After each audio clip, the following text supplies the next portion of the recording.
आपण कथेच्या कालखंडाचा विचार करत आहोत. मी आधीची 3 कालखंड आपणाला सांगितले. आता आपणाला कथेच्या संदर्भाने 1926 ते 1945 या कालखंडामध्ये जे काही प्रमुख कथाकार झाले यांच्या कथांचा आणि त्यांचा थोडक्यात धांडोळा या तासामध्ये घ्यायचा आहे. 1945 पर्यंत म्हणजे 1926 ते 45 अशा या कालखंडामध्ये या कालखंडाला यशवंत किर्लोस्कर कालखंड असं म्हणतात. कारण याच काळामध्ये अनेक मासिकांचा जन्म झाला. मना अद्वंत एक अभ्यासक आहेत, त्यांनी असं म्हटलेले की 1926 नंतरचा जो आधुनिक मराठी वळणाची जी कथा आली, लघुकथा, त्याची पूर्वतयारी या कालखंडात झाली असं म्हणलं तर वावगं ठरू नये. म्हणजेच कथेच्या दृष्टिकोनातून या कालखंडामध्ये तिचा सर्वांगीण विकास झाल्याचं आपल्या लक्षात येतं. या कालखंडामध्ये दिग्गज असे कथाकार निर्माण झाले. त्यामध्ये एकानंतर एकाचा मी उल्लेख करून त्यांच्या कथा सांगतो. नासी फडके हे या कालखंडातले कथाकार आहेत.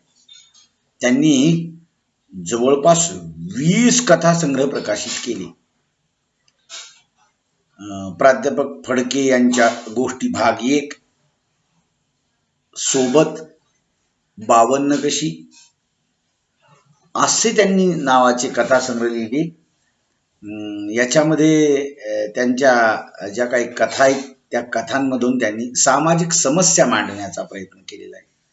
कारण कोणतीही साहित्य कृती असते त्याच्यामधून एखादी सामाजिक समस्या, कविता वगळता नाटक असेल, कथा असेल, कादंबरी असेल, त्याला घेऊन ती लिहिली जाते, नाही का. आणि म्हणून फडकेंच्या कथांच्या मधून ज्या काही सामाजिक समस्या मांडण्याचा प्रयत्न झालेला आहे त्यामध्ये इंदुताईचा चातुर्मास, सावित्रीचे नवे आख्यान, गोष्ट, जागृतीचे स्वप्न आणि तुरुंगातून सुटका, चंद्रा आणि माझा देश, म्हणजे काही राष्ट्रीय भावना जागवणाऱ्या कथा देखील त्यांनी लिहिल्याचं आपल्याला दिसेल. प्रेम, प्रणय, विवाहपूर्व प्रेम, प्रेमविषयक स्वप्नरंजन या विषयावर देखील त्यांनी कथा लिहिलेल्या आहेत. त्याच्यानंतर वि. स. खांडेकर हे एक दुसरे कथाकार आहेत. त्यांनी म्हणजे 1926च्याच नंतर आलं, पण त्यांची 1923 मध्ये घर कुणाची ही कथा पहिल्यांदा लिहिली त्यांनी. त्यांचा कथासंग्रह जो आहे का नाही, नवमल्लिका नावाचा पहिल्यांदा 1929 ला प्रकाशित झाला. प्रीतीचा शोध म्हणजे नवमल्लिका असे एकूण वि. स. खांडेकरांनी 25 कथासंग्रह लिहिलेले.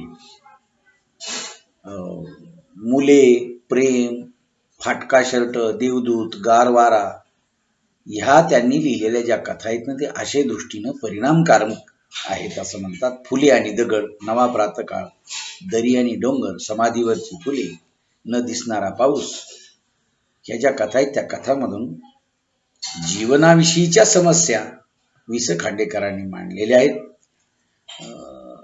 त्यांच्या काही कथांमधून मार्क्स व फ्राईड यांचा विचार देखील वास्तवाची भूमिका घेऊन लिहिताना आलेला दिसतो. त्याचबरोबर कडी भात, सुपारीचे खांड, मिस कांचन, हवालदाराचा सत्याग्रह, मार्क्स व फ्राईड, कवी, शिंपी व राजकारण, करुण कथा अशा अनेक कथासंग्रहामधून त्या ठिकाणचे प्रसंग आणि त्या व्यक्ती जीवनातले व्यक्तिविशेष विनोदी पद्धतीने काही ठिकाणी वि. स. खांडेकरांनी सांगितलेले आहेत. त्याच्यानंतर यगो जोशी नावाचे एक ज्येष्ठ अभ्यासक बी आहेत आणि कथाकार आहेत. त्यांनी 1 रुपया 2 आणे ही कथा मासिकामधून लिहिली. 1929 मध्ये त्यांनी यशवंता नावाचं मासिक छापल्या गेलं आणि शेवग्याच्या शेंगा ही त्यांच्या ही त्यांची जी कथा आहे त्या कथेला एक पारितोषिक मिळालं.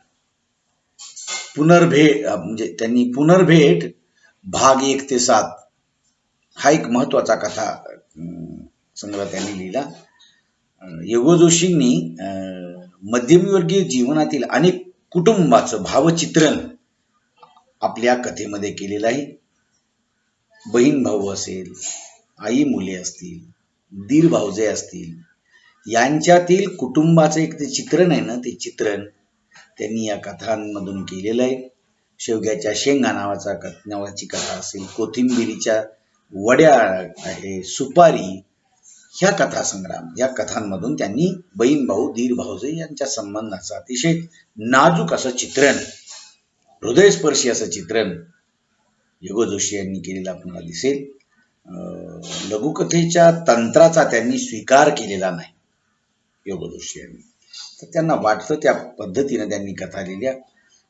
राग जाधव एक अभ्यासक आहे, तर ते म्हणतात की यगो जोशींची कथा ही कौटुंबिक आहे. जोशांच्या कथांचा आशय हा जुन्या परंपरेची मौलिकता व पूज्यता जपणारा आहे. म्हणून त्यांनी कौटुंबिक जिव्हाळ्याच्या, कौटुंबिक जीवनावरच्या अशा काही कथा लिहिलेल्या आपल्याला दिसतील. त्याच्यानंतर एक वी बोकील यांनी कटुसत्य ही पहिली दीर्घ कथा त्यांनी यशवंत या मासिकामधून लिहिली. त्यांनी जवळपास 200 कथा लिहिलेल्या आहेत. या 200 कथा त्यांच्या एकूण 37 कथा संग्रहामधून प्रकाशित झालेल्या आहेत. वळवाचा पाऊस असेल, गारांचा वर्षाव, अमृतकण, वाळूचे घड्याळ, अशा काही त्यांच्या कथा, असे काही कथा संग्रह आहेत. तर जखम, कोडाची मुलगी, इस्माईल, कोरी वही, भिकारडा, जग कुणाचे, ह्या कथा त्यांनी लिहिलेल्या आहेत. आणि या कथांमधून अतिशय समाजातलं जे दारिद्र्य, त्या दारिद्र्याचं चित्रण करण्याचा प्रयत्न त्यांनी केलेला आहे. किंवा मुंबईमध्ये भेटणारी बेवारस व्यक्ती असेल, यांचं चित्रण त्यांच्या कथेमध्ये आलेलं आहे. काही कौटुंबिक कथाही लिहिल्या त्यांनी. तारेवरचा संसार, जमीन आणि अस्मान, हक्काची जाणीव, धंदेवाईक मंडळी, व्यवहार, अशा काही कथा त्यांनी लिहिल्या. बोकिलांनी मानवी जीवनातले जे स्वभाव विशेष आहेत किंवा स्वभावातली जी विसंगती, या स्वभावातील विसंगतीवर आधारलेला विनोद त्यांच्या कथेमधून येताना आपल्याला दिसतो. त्याच्यानंतर आहेत कवठेकर, दत्तात्रय रघुनाथ कवठेकर यांनी कौटुंबिक कथा लिहिल्या. म्हणजे कौटुंबिक कथा लिहिणारे कवठेकर याच नावाने त्यांना ओळखलं जायचं. पाठक एक अभ्यासक आहेत, त्यांच्या मतानुसार ते म्हणतात की कवठेकर यांच्या लघुकथांमधून संविधानापेक्षा व्यक्तिदर्शनाला प्राधान्य आहे. जे कथेचा विषय आहे, तो विषय किंवा कथेची जी बांधणी, त्याच्यापेक्षाही त्यांनी व्यक्तिदर्शन कथेतून घडवण्याला खूप महत्व दिलं. तिळाच्या वड्या, मंदा, आणि लोक म्हणतात, आई असती तर, छबिल्या, दगडावरची रेघ, ह्या कथा जेव्हा ते कथा कथन करत असत तेव्हा त्यांची ती जी अनपेक्षित चढउतार आहे, या चढउतारामुळं किंवा त्यातील विलक्षण घटकांमुळं ह्या कथा त्यांच्या वाचकांना सांगण्याचा त्यांनी प्रयत्न केला, पण त्यांना रुचल्या की नाही हा त्यांचा प्रश्न आहे. जीवन मूल्यापैकी जी मूल्ये शाश्वत नीतीचा पुरस्कार करतात, अशा पुरस्कार करणाऱ्या नीतितत्वाचा विचार त्यांनी आपल्या कथेमधून मांडला. म्हणजे कवठेकरांनी मध्यमवर्गीय जीवनातील अतिशय करुण असे प्रसंग निवडून रसिकाला भावनानुकूल बनवलं आणि अशा दर्जाच्या त्यांनी कथा लिहिल्या. अंधारी बैसले ही त्यांची एक दीर्घ कथा आहे. या दीर्घ कथेतून त्यांनी बालविधवांचं दुःख रेखाटलेलं आहे. अनारशाचे वाण या कथेमधून त्यांनी सुनेचा होत असलेला जो छळ आहे तो रेखाटलेला आहे. म्हणजे आपण जर बघितलं तर काही कथाकार जे आहेत ते कौटुंबिक जिव्हाळ्यानं व्याप्त होते आणि कौटुंबिक जिव्हाळ्याच्याच त्यांनी कथा खूप चांगल्या रीतीने लिहिल्या. काहींनी सामाजिक समस्या मांडल्या, काहींनी नातेबंध मांडले, नाही का. त्याच्यानंतर प्राध्यापक अनंत काणेकर हे कथाकार आहेत. काणेकरांनी जागत्या छाया, मोरपिसे, दिव्यावरती अंधेर, काळी मेहुणी हे 4 कथासंग्रह लिहिले आणि या कथासंग्रहांच्या मधून त्यांनी काश्मीरी गुलाब, प्रेमाचा मोसम, कालप्रवाहाशी झुंज, खरे झालेले स्वप्न या त्यांच्या गाजलेल्या कथा आहेत. यांनी देखील कौटुंबिक जीवनाच्या आधारावर कथा लिहिल्या. दारिद्र्यामुळे गांजलेले ज्या पत्नीच्या छळाने त्रासलेले जे जीव आहेत ते, पैशाच्या सामर्थ्यावर बायकांना कुमार्गाला लावणारे लोक, दुसऱ्याचे पैसे लुबाडून सभ्यपणे मिरवणारे लोक काणेकरांच्या कथेत नाही का. आणि म्हणून त्यांनी ह्या अशा कथा लिहिलेल्या आहेत. वास्तवाचं प्रखर चित्रण करणाऱ्या काणेकरांच्या कथा आहेत असं आपल्याला म्हणता येईल. त्याच्यानंतर एक महत्वाचं नाव आहे श्रीम माटे, नाही का. आता हे श्रीम माटे जे आहेत यांनी समाजशास्त्रीय अभ्यासाच्या निमित्ताने उपेक्षित लोकांच्या जीवनाचं चित्रण आपल्या कथांमधून केलेलं आहे. त्यांची गाजलेले कथासंग्रह जे आहेत ना ते आहेत उपेक्षितांचे अंतरंग, माणुसकीचा गहिवर, भावनेचे पाझर हे त्यांचे कथासंग्रहांची नाव आहेत. त्यांची उपेक्षितांचे अंतरंग नावाची जी कथा आहे, म्हणजे उपेक्षितांचे अंतरंग हे कथासंग्रहाचंही नाव आहे, त्याच्यामध्ये ही एक कथा आहे. या कथेमध्ये तारळ खोऱ्यातील पिर्या, कृष्णाखाटचा रामवंशी, मांगवाड्यातील सगाजी बुवा, खराटावाली शेवंता, पुरंदरचा नामा यांचं चित्रण अत्यंत बारकाईने केले. ह्या कथासंग्रहातली ही व्यक्तिचित्रण आहेत. दलितांच्या वाट्याला आलेलं जे दुःख आहे हे श्रीम माटेंनी 1926 नंतरच्या कथासंग्रहाच्या निमित्त जे कथा आल्या बाहेर त्या कथांमधून यांनी मांडलं. त्यांनी दलिताच्या वाट्याला आलेलं दुःख, उपेक्षितपणा हा जो आहे हा त्यांनी मांडला, पण त्यांना दलित कथाकार म्हणत नाही. कारण बाबासाहेबांचा विचार, महात्मा फुले यांचा विचार, गौतम बुद्धांचा विचार घेऊन ज्या कथा किंवा जे साहित्य उदयाला आलं ते 1960च्या नंतर खऱ्या अर्थानं. आणि म्हणून माणुसकीचा गहिवर, भावनेचे पाझर या कथांमधून श्रीम माटे यांनी अद्भुत रम्यतेचा काही गोष्टी लिहिल्या आहे, म्हणून त्यांचा तसा दृष्टिकोन दिसतो. श्रीम माटे यांच्या अनेक कथा समाजातील सुखदुःखांना वाचा फोडणारे आहेत आणि म्हणून त्यांना श्रीम माटे यांना समाज सुधारक म्हटले जाते. आता याच्यानंतरचे कथाकार आहेत मामा वरेरकर, ज्यांचा नाटकांचा पिंड आहे, ज्यांनी नाटकं लिहिली खूप चांगली, पण त्यांनी काही कथाही लिहिलेल्या आहेत. षोडशी, स्वैरसंचार, एकादशी हे त्यांचे कथासंग्रह आहेत. त्यांनी ह्या कथा लिहिल्या, पण खरे मामा वरेरकर जे हे एक नाटककार म्हणून प्रसिद्ध आहेत, हे लक्षात ठेवलं पाहिजे आपण. त्याच्यानंतर नागगोरे हे कथाकार आहेत. तर नागगोरे हे जे कथाकार आहेत त्यांनी विशेष करून ते राजकारणी होते नागगोरे, तरी देखील त्यांनी कथेकडे लक्ष पुरवलं. त्यांनी काही निष्ठा मनाशी बाळगून कथालेखन केलेलं दिसतं. त्यांनी सीतेचे पोहे, डॉली हे 2 कथासंग्रह लिहिले नागगोरे यांनी. आता ह्या ज्या त्यांच्या ज्या कथा आहेत त्या कथेमधून त्यांनी समाजातील ज्या चालू परंपरा आहेत या परंपरावर आधारित त्यांच्या कथा आहेत. दाजीबाने सांगितलेली गोष्ट निर्वंश किंवा कृष्णेचा डोह ह्या त्यांच्या कथा मात्र अतिशय बोलक्या आहेत. त्याच्यानंतर डॉक्टर अ.वा. वर्टी नावाचे एक कथाकार आहेत. त्यांनी किर्लोस्कर आणि समीक्षक या मासिकातून कथालेखन केलं. त्यांच्या अनेक कथांना पारितोषिकही मिळालेलं आहे. त्यांचे 4 कथासंग्रह आहेत.